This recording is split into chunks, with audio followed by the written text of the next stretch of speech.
Então, como o Josué falou, a gente está dando continuidade ao nosso estudo aqui, né, da nova série que a gente iniciou a semana passada, e o nome da série é Acontecimentos Vindouros e Sinais dos Tempos. E o título do estudo de hoje é A Grande Profecia do Nosso Senhor.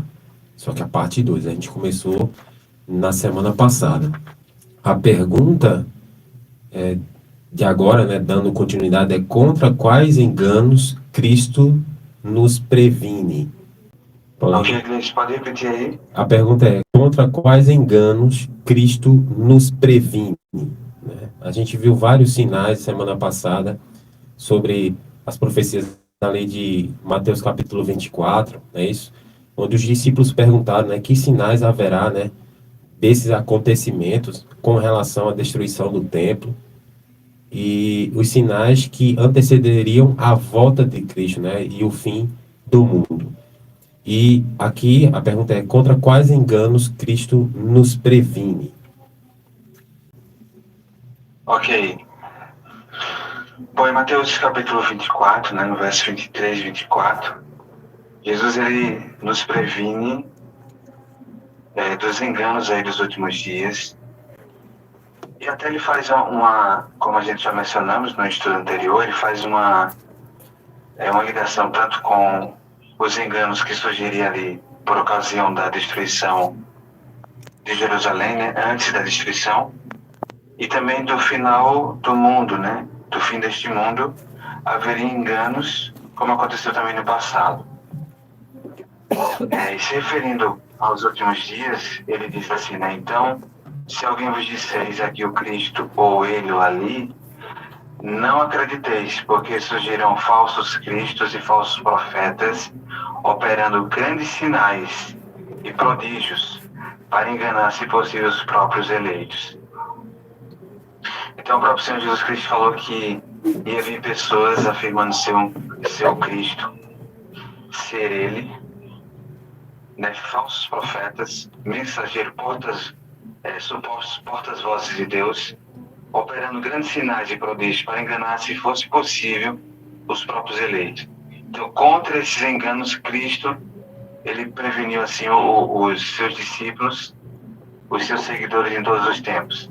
Saber que haveria esses sinais, falsos enganos nos últimos dias, falsos cristos, falsos profetas, eles fariam milagres, coisas sobrenaturais aconteceria para enganar a humanidade. Interessante, Paulo, a gente Então, vê. Pode, quem é enganado é aqueles que não se atentam às palavras de Cristo, né? exatamente. É interessante, Paulo, porque as profecias de Mateus capítulo 24, ele tem dupla aplicação, né? Porque se a gente for pesquisar, não só nos nossos dias, né, como nos tempos do próprio Cristo, né, eram contemporâneos ali, surgiram falsos profetas, como também falsos cristos, né? Se a gente pesquisar aí, a Uhum. gente vai ver que outros se levantaram, né, dizendo ser o Cristo e também realizando milagres. Isso. Isso tudo para confundir, né, para dizer assim, não, é só mais um aí que quer aparecer, né, que quer se dizer ser Uhum. o tal, né? Mas são tudo falsos, né? Para poder confundir, né? Pergunta 18. Respondendo à pergunta de qual seria o sinal de sua vinda e do fim do mundo, que disse Cristo?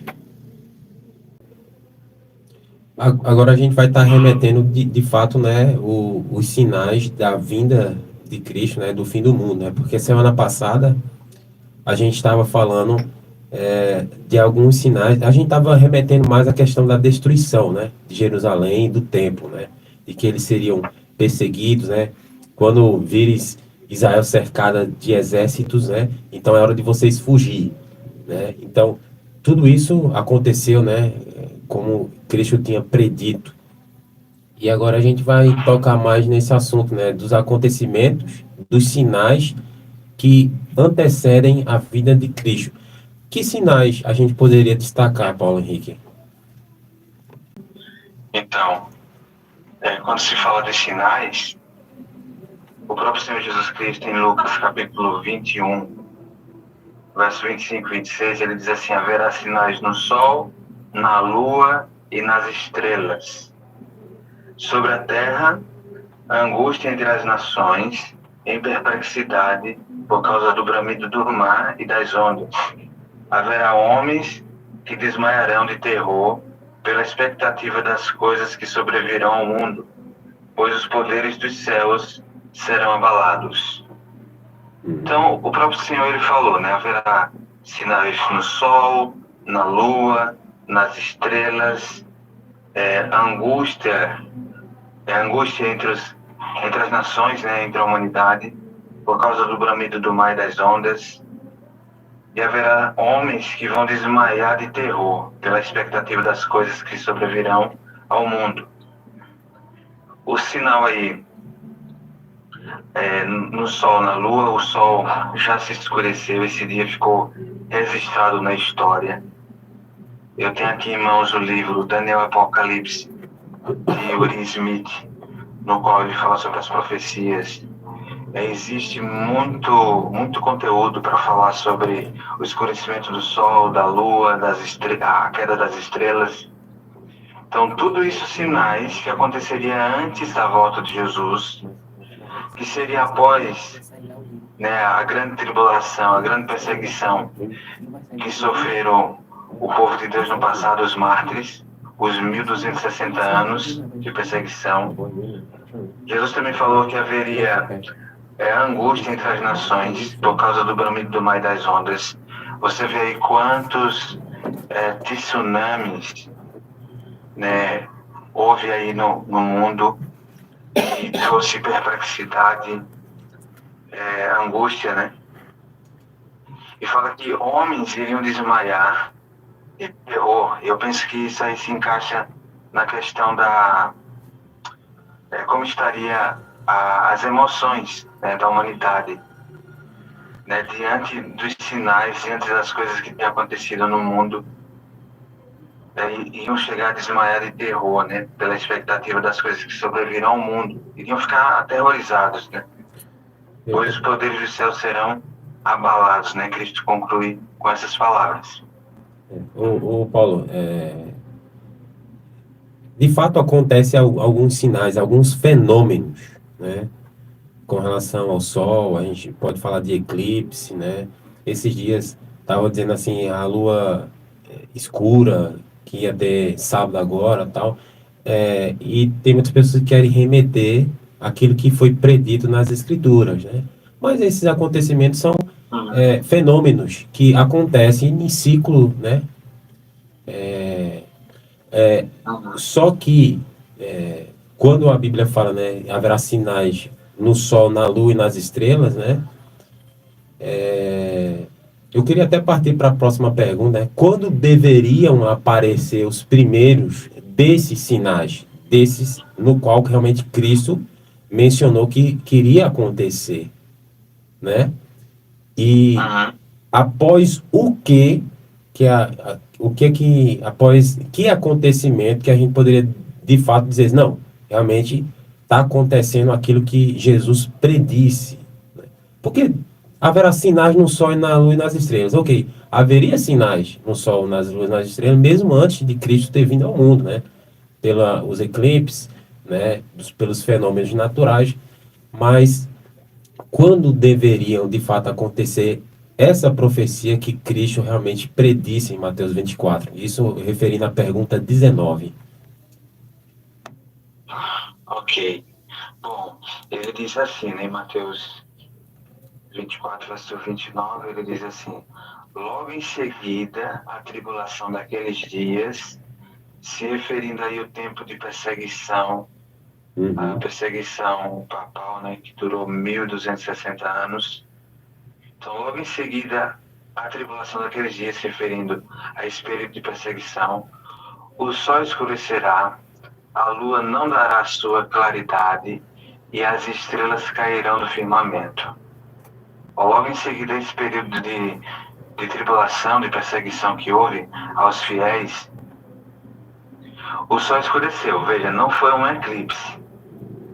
Se as pessoas pesquisarem, como eu mencionei, né? No livro, eu tenho um livro aqui, Daniel Apocalipse, do Will Smith, ficou registrado na história como dia escuro. Não foi um eclipse. O dia ficou escuro e logo em seguida a lua também. Muito bem. E depois, acho que 33 anos ou 34 anos depois, as estrelas caíram. Houve uma queda aí de meteoros. Até eu tenho um livro aqui que tem por título, né, O Perigo Veio do Céu e Outras Histórias.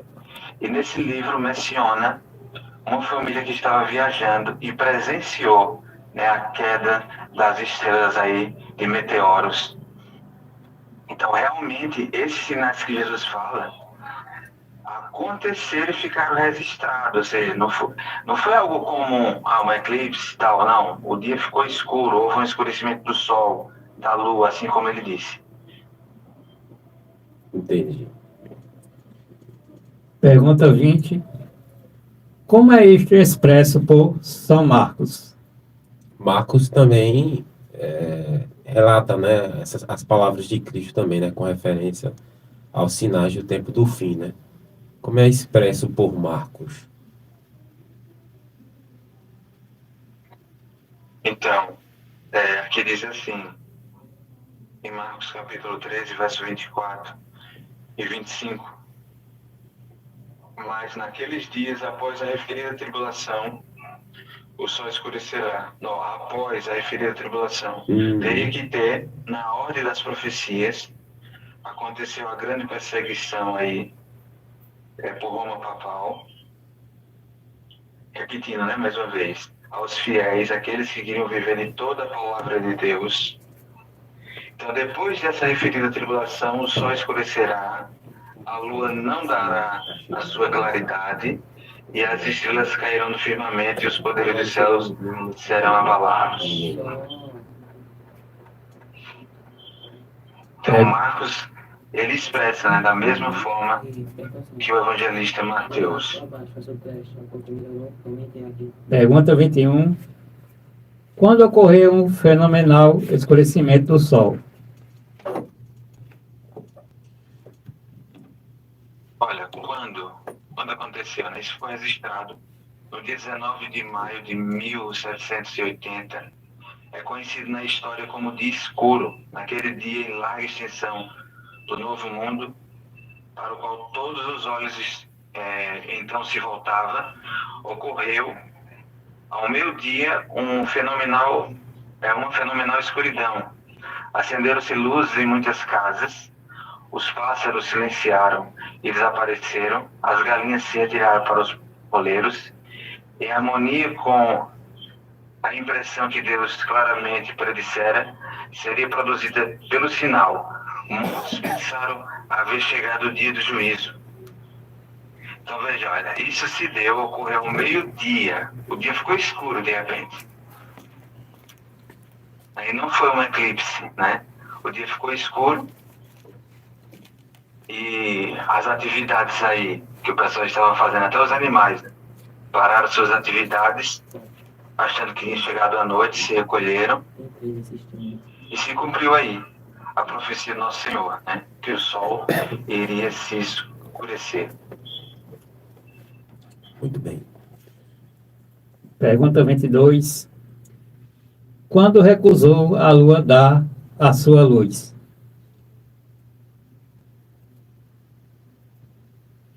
Ó, interessante que isso foi na mesma data, na noite seguinte ao escurecimento do sol, 19 de maio de 1780, embora a lua fosse cheia na noite anterior, a escuridão dessa noite foi tão intensa que por algum tempo nenhum corpo luminoso apareceu no céu. E uma folha de papel branco segurada a poucos centímetros de distância dos olhos não poderia ser vista. Então veja que foi algo assim que marcou, ficou registrado na história para de fato ali mostrar que houve o cumprimento dessa profecia. Não foi um sinal aí, um eclipse, houve isso, alguma explicação que pudesse dar assim, né, de uma maneira humana, né? Aconteceu, vai ser por causa disso, né? Não, realmente aconteceu porque o Senhor disse, então foi uma profecia que teve o seu cumprimento nessa data aí de 19 de maio de 1780. Pergunta 23. Que sinal deveria seguir ao escurecimento do Sol e da Lua? Tu pode até completar com a pergunta 24 também. A 24 não Porque diz. a 23, de que sinal deveria seguir ao escurecimento do Sol e da Lua, né? Porque Isso. teve três fenômenos aí que Cristo predisse, né? Nos céus, né? O Sol, a Lua e as estrelas, né? E a 24, qual é a pergunta? Quando cairão as estrelas, conforme é aqui predito? Ou quando caíram, né? Porque Isso. o fenômeno já passou, né? Aqui em Mateus 24, verso 19, o Senhor diz, né? As estrelas cairão do firmamento. E no dia, ou melhor, na manhã de 13 de novembro de 1833, deu-se a mais admirável exibição de estrelas cadentes que o mundo viu. Aqui até fala que um astrônomo famoso aí, ele disse, né? Os que tiveram a sorte de presenciar a queda de estrelas ocorrida na manhã de 13 de novembro de 1833, provavelmente tenha visto a maior manifestação de fogos de artifício celeste que haja sido presenciada desde a criação do mundo, ou pelo menos que se encontre nos anais da história. A extensão da chuva foi tal que cobriu uma parte considerável da superfície terrestre. De acordo com ele, como o escurecimento do Sol e da Lua foi considerado por muitos que o presenciaram como prenúncio da vinda do Filho do Homem. Então, vê só, né? Em 1780, tá. houve aí, né, o escurecimento do Sol e da Lua. E depois de o quê? Um ano... Não, um ano não, no caso. Um ano não, um século, né? Isso. Praticamente 53 anos aí, né? 53 anos após. Houve a queda das estrelas aí. Ou seja, imagina aí, olha, fatos proféticos que ocorreram assim, né, numa linha, numa organização assim, profética, bem organizada, né? Jesus falou que haveria o escurecimento do Sol, da Lua e depois a queda das estrelas. Isso aconteceu em ordem, né? Pois é, né? E para alguém não pensar assim, né, Paulinho, que as estrelas vão cair do firmamento, né, como se estivesse caindo sobre a Terra, não. Se a gente for lá até no dicionário mesmo, né, estrela cadente, né, estrela caindo, né, tem o mesmo significado, né. Então, esse é o fenômeno que Cristo realmente remeteu, né, das estrelas cadentes caindo, né, do céu, né, fazendo esse efeito aí, esse espetáculo, né, no céu, como fosse chuvas de meteoros ou de fogos de artifício, né, como aqui vem demonstrando. Sim? E assim, Galícia, aqui a gente só está dando uma pincelada, porque os materiais que tem aí, que resistem esses fatos, dá muitos detalhes. Como o pessoal ficou, né? Muitos achavam que era hora do juízo final, da volta de Jesus. Pessoas ficaram apavoradas. Outras foram levadas a orar muito, outras buscaram pessoas de oração para estar em volta dessas pessoas. Então foi algo assim que mexeu com essas pessoas que presenciaram esses acontecimentos. E eles lembraram da profecia de Jesus, né? Isso. É o 25 agora, não é isso? Isto. Quais seriam na Terra os sinais da vinda de Cristo? A gente viu sinais que Cristo falou, né, que iria acontecer nos céus, né, aqui agora se referindo aos sinais na terra. Pode continuar, Paulo. Sim, aqui em Lucas 21, verso 25 e 26, diz assim: sobre a terra, angústia entre as nações e perplexidade por causa do bramido do mar e das ondas. Haverá homens que desmaiarão de terror pela expectativa das coisas que sobrevirão ao mundo, pois os poderes dos céus serão abalados. Aí aqui diz: este é um quadro exato do estado de coisas no mundo atual.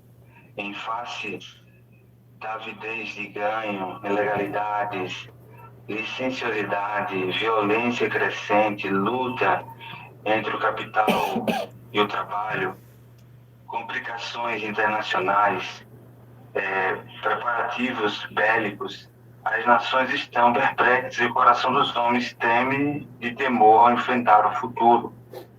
Os elementos também estão revoltados, vendo-se isso nos grandes terremotos, tempestades em terra e mar.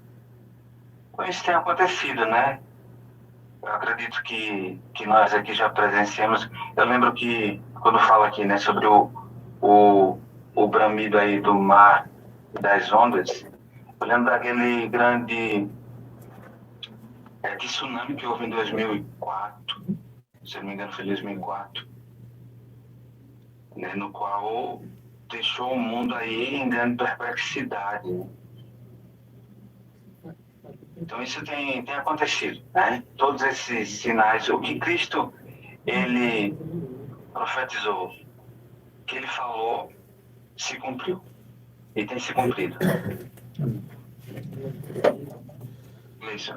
Sim. Dá uma lida aí nas próximas respostas. Uhum. Só um momento, viu? Tá bom. Ok. Agora a pergunta 26, não é isso? Isso. Leandro? Que disse Cristo seria o grande evento seguinte? Bom, a gente viu aí acontecimentos que já aconteceram, né? Cristo falou também sobre as angústias entre as nações, as perplexidades, né? Enfim, isso tem acontecido, né? Não adianta nem a gente estar questionando aqui, né, se cumpriu, se há de se cumprir, porque cada dia que passa as coisas vão se intensificando cada vez mais. As dores de parto, né? Isso. Aumentando. Isso, exatamente, né? Conforme a profecia de Cristo, qual seria o grande evento seguinte? Ora, seria a volta de Jesus, né? A gente pode ver lá em Lucas 21, 27, Mateus 24, 30, que diz assim: então se verá o Filho do Homem vindo numa nuvem com poder e grande glória. Né? Então, assim, já aconteceu os sinais, então Cristo já era para ter aparecido, né? Mas é interessante que lá em Pedro, né, nas cartas de Pedro, fala que ele não veio ainda porque ele está aguardando que muitos se convertam, né, que cheguem ao arrependimento, né, para que a gente realmente tenha a oportunidade de ouvir a mensagem, aceitar a Cristo como seu Salvador e Senhor, e você poder ser salvo, né? Então é uma misericórdia que Deus está tendo, né, para com cada um de nós, para que a gente se prepare para esse grande evento.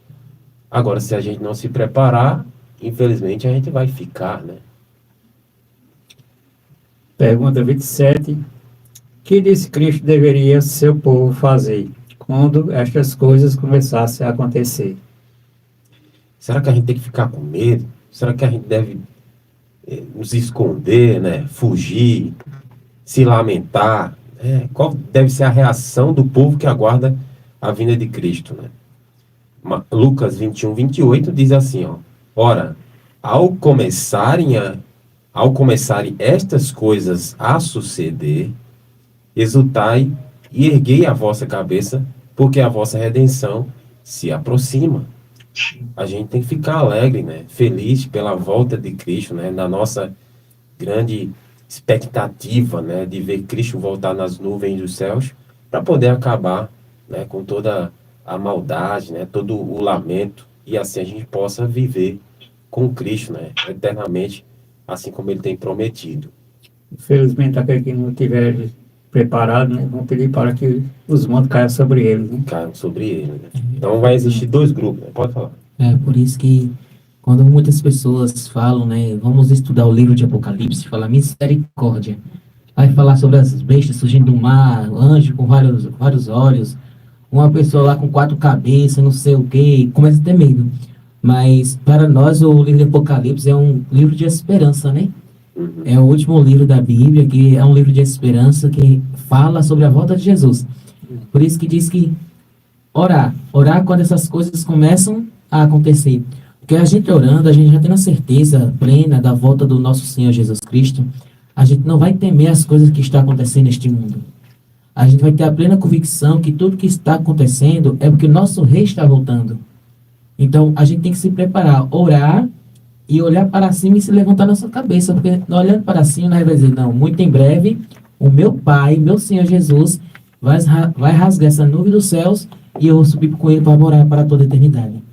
É uma esperança que cada um tem que ter em seu coração, né? Não ter medo, mas sim esperança. Então, antes, desde já gostaria de mandar um forte abraço para o nosso amigo Reginaldo e Fátima, lá da Igreja Central, que estão nos acompanhando aí através do YouTube. Que Deus possa abençoar todos os nossos amigos ouvintes que estão nos acompanhando através das nossas redes sociais. Pergunta 28. Quando a figueira brota folhas, que podemos saber? Aí Cristo trouxe uma lição, né? A lição que Jesus ensinou a respeito da figueira. Mateus 24:32. Aprendei, pois, a parábola da figueira. Quando já os seus ramos se renovam e as folhas brotam, sabeis que está próximo o verão, né? A gente conhece, né, os sinais dos tempos, né? Olha, a tarde tá para chuva, né? Amanhã tá de sol, né? A gente tem as previsões, né? Por isso que chama é uma previsão, não é bem uma certeza, né? Mas ó, essa noite a gente tá para rebocar uma casa ali, né? Mas se for de chuva não vai dar, né? Essa semana a previsão se mostra que tá de chuva ou de sol, e daí a gente vê os sinais acontecendo. E aí a gente aprende uma lição. Quando essas coisas começarem a acontecer, né? Então a gente deve estar ciente, ó, estar próximo da vinda de Jesus, né? Pergunta 29. Que pode também com igual certeza ser sábio quando estes sinais forem vistos. Então, Mateus 24:33, né? Como eu tenho comentado, Lucas 21:31, diz assim: assim também vós, quando virdes todas estas coisas, sabei que está próximo às portas. Assim também, quando virdes acontecer estas coisas, sabei que está próximo o reino de Deus, né? Então é isso, né? A gente tem que saber, né? A gente tem... E aqueles que não sabem, a gente precisa anunciar, né? Por isso que a gente está aqui, né? Na Rádio da UFM com o programa Escola Bíblica para anunciar que Cristo em breve voltará e que você tem que se preparar, né? Comunique, né, a outros, né, que Cristo está voltando. Pergunta 30. Que disse Cristo da certeza desta profecia? Alguém estava pregando essa semana e disse assim: rapaz, eu gosto muito de profecia, de estudar profecia. Eu não entendo muito, mas eu gosto de profecia, né? Porque tudo aquilo que o Senhor falou se cumpriu, né? Todas as profecias que Deus proferiu ali, né, têm se cumprido. Aqui diz assim, ó, Mateus 24:34 e 35. Em verdade vos digo que não passará esta geração sem que tudo isso aconteça. Passará o céu e a terra, porém as minhas palavras não passarão. Amém. Passarão o céu e a terra, porém as minhas palavras não passarão. Então, pode ter a certeza, meu irmão, que vai acontecer, né? Nada falhou, né? Nada irá falhar. Toda pessoa que conhece a história sabe que a profecia de Cristo concernente à destruição de Jerusalém se cumpriu ao pé da letra.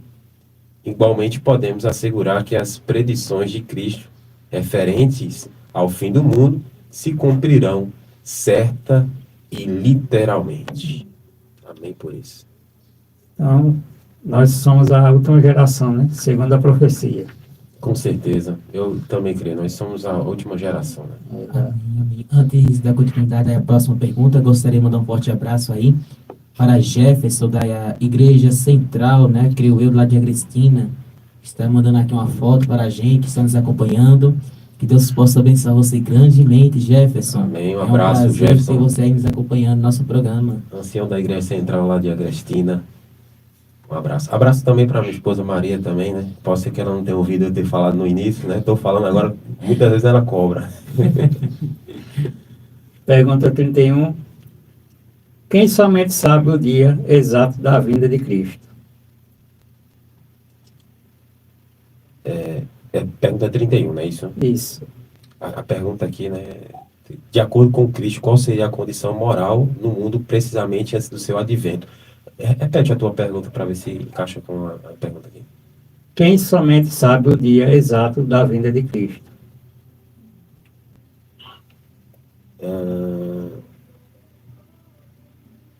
Tá, eu vou ler aqui o verso da pergunta 31, que a gente não leu, né? Pode ser que eu tenha confundido aí, tenha faltado uma das perguntas. O estudo aí vai até que pergunta, Leandro? 34. 34. Ah, estou entendendo. Tá. Mateus 24, 37 e 39 diz assim: Pois assim como foi nos dias de Noé, também será na vinda do Filho do Homem. Porquanto, assim como nos dias anteriores ao dilúvio, comiam e bebiam, casavam e davam-se em casamento, até o dia em que Noé entrou na arca, e não perceberam, senão quando veio o dilúvio e os levou a todos. Assim será também na vinda do Filho do Homem. Então, muitas pessoas estavam vivendo, né, como se nada novo iria acontecer. É diferente de hoje, né? Não é diferente de hoje, né? Comiam, bebiam, casavam-se, davam-se em casamento, né? Estava Noé ali pregando, clamando, construindo uma arca. E de vez de aceitarem a mensagem, estavam chamando de louco, né? Mas ele estava gagado do juízo aí, né? Fazendo uma arca dizendo que vai chover. Nunca choveu, a gente nunca viu chuva.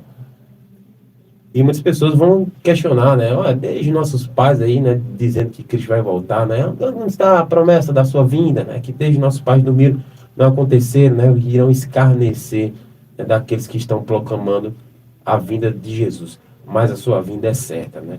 E muitos dos que não esperarão por esse dia vão se lamentar, né? Vão correr, né? Vão se esconder nos penhascos, né? Pedir para que caiam sobre eles as rochas para esconder da face daquele que se assenta no trono. Vão desejar a morte e a morte vai fugirá deles, né? Exatamente. E só lembrando que ontem assistindo o filme, eu me estava duvidando de Deus, né? Dizendo, porque Deus deixa as coisas ruins acontecer com as pessoas boas. Aí, essa pergunta pode ir lá aqui, dizendo a ele, meu filho, ninguém sabe, ninguém consegue explicar. Então, a mesma coisa, essa pergunta, né?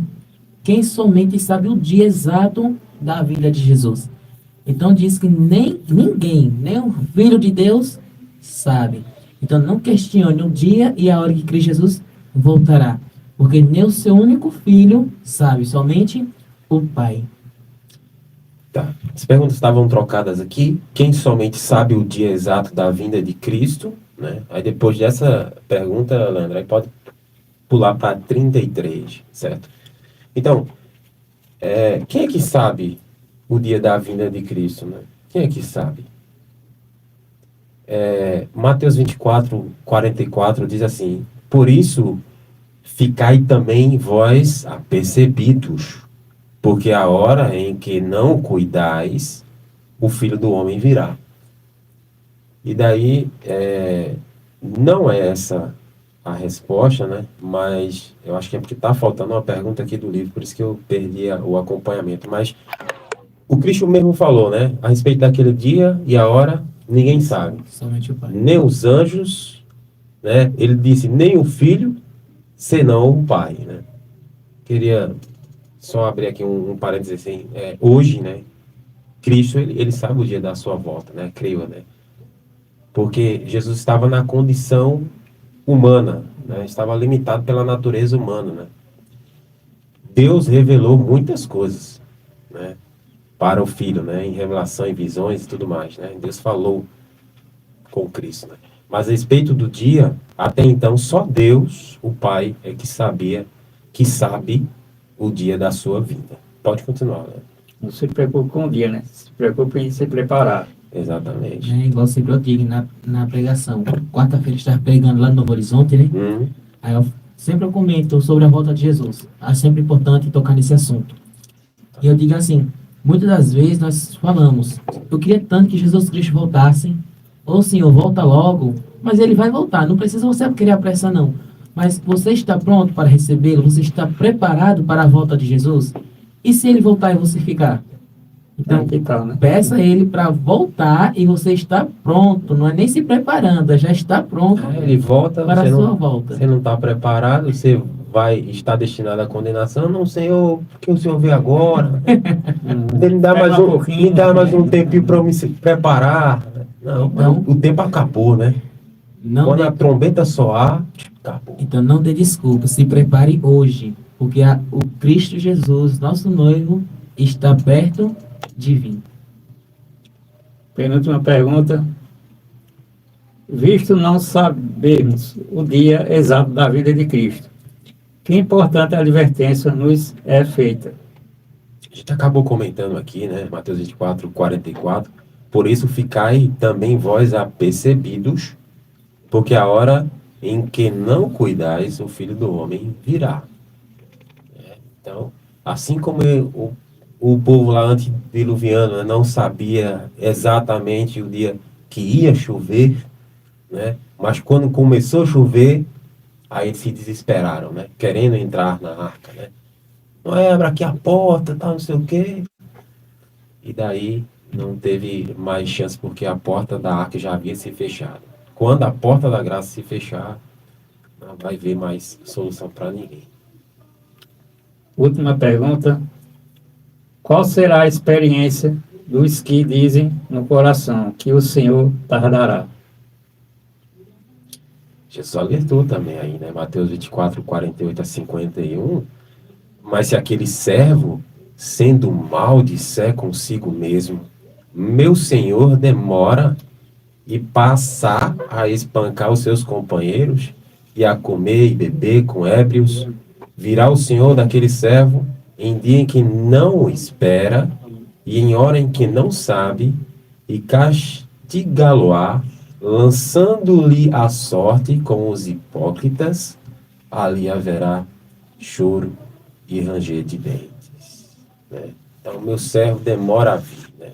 E daí vive de forma absoluta, né? Desregrada, bebendo e curtindo e farrando. A gente somos jovens ainda, né? A gente precisa curtir a vida, né? Triste da pessoa que diz, não, a vida só tem uma só, né? E a gente deve aproveitá-la, né? Não sabendo que a gente tá como um peste aqui, né? Para um estágio. Vida, é um estágio, né? Para uma vida futura. Para quem conhece a palavra de Deus, creio eu que entende muito bem aquela frase dos Chaves. É melhor morrer do que perder a vida. É melhor morrer do que perder a vida. É melhor você morrer para o mundo do que perder a vida eterna, né? A Bíblia diz morrer para Cristo é lucro, né? Então, bem-aventurado aqueles que desde agora morrem no Senhor, né? Morreu está garantido, no Senhor está garantido, né? É igual o apóstolo Paulo mesmo diz, né? Viver para mim é Cristo e morrer é lucro. É lucro. Então é melhor você morrer do que perder a vida. Quer vivamos ou morramos, Cristo vive em mim. Somos do Senhor, né? Então Cristo vive em mim. Cristo vive em mim. Não eu mais vivo, né? Mas Cristo vive em mim. Amém. Bom, que essa possa ser a bendita esperança do nosso Senhor Jesus Cristo, né? Que muito em breve Ele voltará nas nuvens dos céus para nos buscar com poder e grande glória. Então, se prepare, meu amado irmão, para que a gente possamos subir juntos com glória e poder para a santa cidade, a Nova Jerusalém, a qual está preparada para os servos de Deus desde a fundação do mundo. E escutar Cristo Jesus falar, vinde bendito de meu Pai, e tomai todas as coisas que estão preparadas para vocês desde a fundação do mundo. Então, vamos fazer uma oração aqui para finalizar o nosso estudo, tá bem? Depois a gente... Ok. Bom, da maneira que estamos, vamos orar ao nosso Deus. Querido Deus e amado Pai, obrigado, Senhor, pelas bênçãos derramadas sobre nossa vida. Que o Senhor, meu Deus, possa estar conosco até o fim dos tempos, que possamos, Senhor, ser verdadeiros servos teus, possamos proclamar o evangelho a toda criatura, Senhor. Perdoa, Deus, nossos pecados, que possamos estar preparados para a tua grandiosa e eterna volta. Meu Deus, abençoe cada amigo ouvinte que aqui se fizeram presente, ouvindo a tua santa palavra. Que o Espírito Santo, ó Deus, possa moldar o coração deles, não só o deles, mas o de cada um de nós. Te pedimos, agradecemos por tudo sempre, no doce nome do teu filho amado Jesus. Amém. Até o próximo programa, se assim Deus permitir. Ótimo início de semana e que Deus abençoe a todos.